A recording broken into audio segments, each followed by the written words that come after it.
नमस्कार, सभी का स्वागत है आपके अपने channel all the best stories पर। आज आपको एक नई कहानी सुनाएंगे, गंगा की चतुराई। इस कहानी को आप एक बार पूरा जरूर सुने। पुराने जमाने की बात है। रतनपुरा नाम का एक गांव था। उसमें एक किसान अपने परिवार सहित रहता था। किसान का नाम जगन और उसकी पत्नी का नाम गंगा था। किसान के दो लड़के थे। एक का नाम छगन और दूसरे का नाम मगन था। किसान और उसके लड़के सीधे साधे और सरल स्वभाव के थे। किसान और उसके लड़के पढ़े लिखे नहीं थे। पशुपालन और खेती का काम करके अपना जीवन यापन करते थे। उसकी पत्नी गंगा सियानी और समझदार थी। वह घर का काम करती तथा घर का सारा हिसाब किताब गंगा के पास ही था। रुपए पैसे का लेन देन और घर में क्या सामान लाना या बेचने की जिम्मेदारी गंगा की ही थी। यानी सारे परिवार को चलाने की जिम्मेदारी गंगा की ही थी। नगर में राजा ने नया महल बनवाया। महल बहुत शानदार था, जिसकी चर्चा दूर दूर तक फैल गई कि महल बहुत विशाल और सुंदर है। एक दिन जगन की इच्छा हुई कि महल देखकर आए। जगन गंगा से बोला, आज मैं राजा का महल देखकर आ रहा हूँ। गंगा ने कहा, किसी से कुछ मत कहना और जल्दी घर आना। ठीक है, जल्दी ही घर आ जाऊंगा। यह कहकर जगन महल देखने के लिए नगर की ओर चला गया। नगर में जाकर जगन ने महल को अच्छी तरह से देखा। जगन जब महल देखकर बाहर निकला तो दरबारी ने पूछा, महल कैसा लगा? जगन ने कहा, महल अच्छा है, लेकिन गलियारा संकरा है। जब राजा मरेगा तब राजा की अर्थी कैसे निकालोगे? तब दरबारी ने जगन को रोक लिया तथा राजा के पास समाचार भिजवाया कि यह राजा के प्रति अपशब्द बोल रहा है। क्या किया जाए? राजा ने कहा, उसे जेल में दे दिया जाए। जगन को जेल में बंद कर दिया। और जब जगन नहीं घर नहीं पहुंचा तो गंगा को चिंता होने लगी।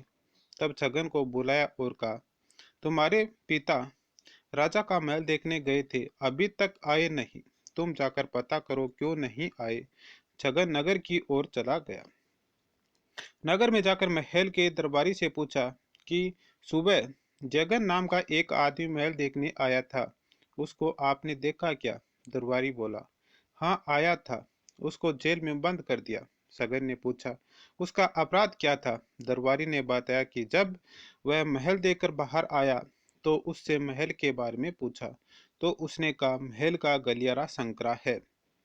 राजा जब मरेगा तब अर्थी को बाहर कैसे निकालेंगे? राजा के प्रति बुरे शब्द बोलने के अपराध में जेल में बंद कर दिया। तब सगन बोला, पिताजी को क्या चिंता थी, राजा को काट कर निकाल लेते। तब दरबारी बोला, क्या कहा? छगन फिर बोला, राजा को काट कर निकाल लेते। दरबारी ने छगन को भी जेल में बंद कर दिया। छगन और जगन दोनों घर नहीं पहुंचे। तब गंगा ने मगन से कहा, वो दोनों ही अभी तक नहीं आए। तुम नगर में जाकर पता करो कि वे क्यों नहीं आए। मगन नगर की ओर चला गया। नगर में जाकर दरबारी से जगन और मगन के बारे में पूछा तो दरबारी ने बताया कि दोनों जेल में बंद है। मगन ने पूछा, उनका अपराध क्या था? तब दरबारी ने उन दोनों के बारे में कहे हुए राजा के प्रति अपशब्दों के बारे में बताया। पूरी बात सुनकर मगन बोला, उन दोनों को राजा की चिंता नहीं करनी चाहिए थी। महल का राजा ही तो है, राजा को महल के अंदर ही गाड़ देंगे। दरबारी बोला, क्या कहा?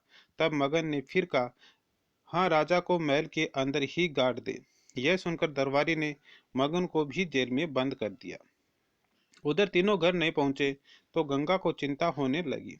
अब खुद गंगा ही नगर की ओर गई तथा नगर में जाकर दरबारी से उन तीनों के बारे में पूछा तो दरबारी ने पूरी घटना बताई और कहा, उनको जेल में बंद कर दिया गया।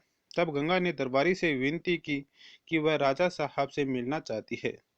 दरबारी ने दरबार में जाकर राजा से पूछा कि एक औरत आपसे मिलना चाहती है। राजा ने कहा, भेज दो। दरबारी ने आकर गंगा से कहा, राजा साहब से जाकर मिल लो।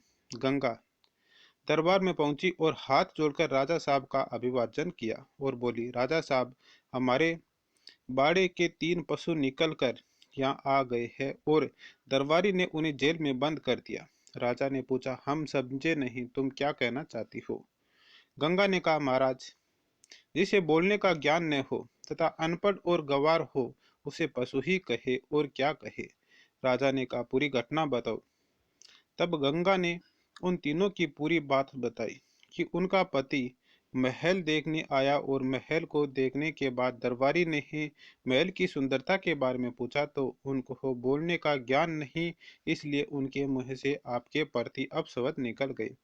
मैंने बाद में मेरे बेटों को भेजा, बोलने का ज्ञान उनको भी नहीं है, अतः उन्होंने भी आपको अपशब्द कहे तो उनको भी जेल में बंद कर दिया। इसलिए राजा साहब, हमारे ये तीनों पशु आपकी जेल में बंद है, उनको छोड़ दीजिए महाराज। गंगा की इस बात गंगा की इस प्रकार की बात सुनकर राजा प्रसन्न हुआ और उन तीनों को छोड़ दिया। इस कहानी से क्या शिक्षा मिलती है? मनुष्य के लिए बोली ही अनमोल रत्न है। आदमी को हमेशा सोच समझकर ही बोलना चाहिए।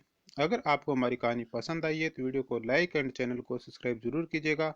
आपको इस प्रकार से प्रत्येक दिन एक नई कहानी इस चैनल पे सुनने को मिलने वाली है, इसलिए आप हमारे चैनल को सब्सक्राइब जरूर कीजिएगा। थैंक यू, मिलते हैं अगले वीडियो में।